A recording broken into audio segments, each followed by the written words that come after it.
C'est l'heure de la revue de la presse et des médias israéliens ce matin sur Studio Kalita, relayé sur les ondes des radios juives parisiennes. Et en Israël, on peut le dire ce matin, le rythme de l'actualité est tel que même un événement d'importance majeure, d'importance même internationale, comme la cérémonie de commémoration de la libération, du 75e anniversaire de la libération du camp d'Auschwitz au mémorial de Yad Vashem hier après-midi, en présence de près de 50 chefs d'État, peut être très vite remplacée par une autre information, une autre actualité, plus brûlante encore, et c'est exactement ce qui s'est passé hier soir. Quelques minutes après la fin de cette très émouvante cérémonie, eh bien, on a appris que le président Trump invitait à Washington mardi prochain Binyamin Netanyahu et son challenger Benny Gantz pour débattre de son fameux deal du siècle, de son plan de paix et du règlement du conflit israélo-palestinien. Hier soir,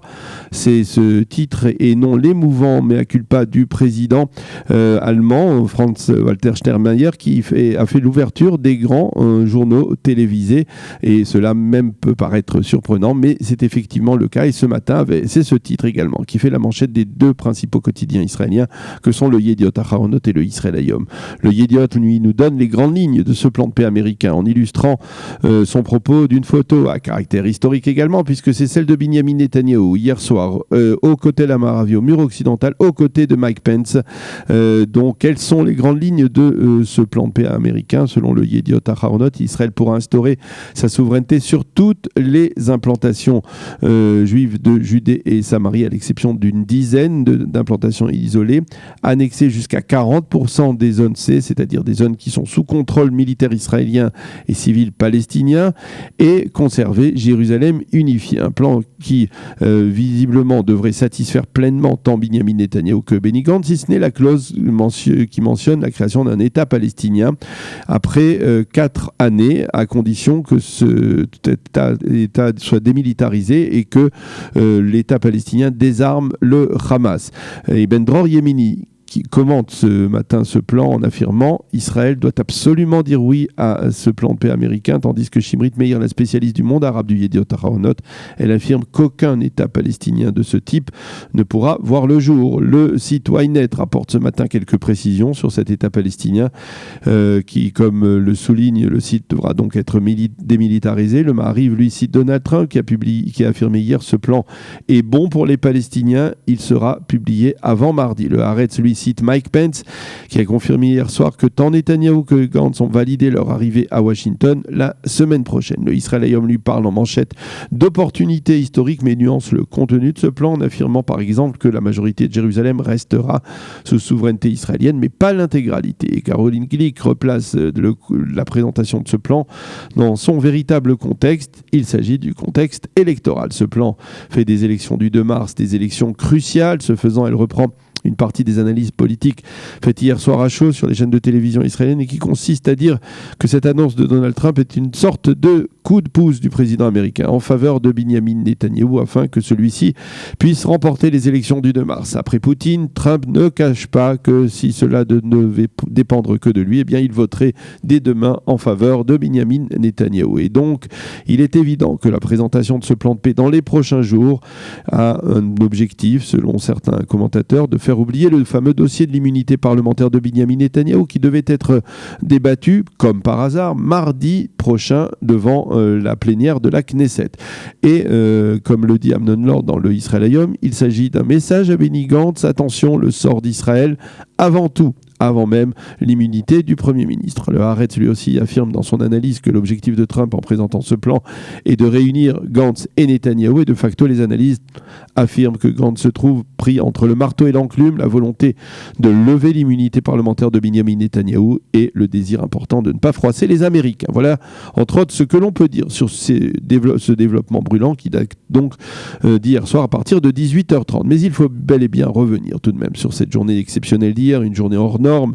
impressionnante, au cours de laquelle on a vu d'abord l'arrivée du président russe Vladimir Poutine, qui s'est entretenu avec Binyamin Netanyahou et qui a ensuite rencontré Yafa Issachar, la mère de Nahama, la jeune fille qui est détenue en Russie depuis plusieurs mois. Certes, Poutine, égal à lui-même, s'est gardé de faire des promesses, mais il a tout de même, à propos de la libération de la jeune fille, dit et répété « tout ira bien ». Et ce matin, de sa cellule,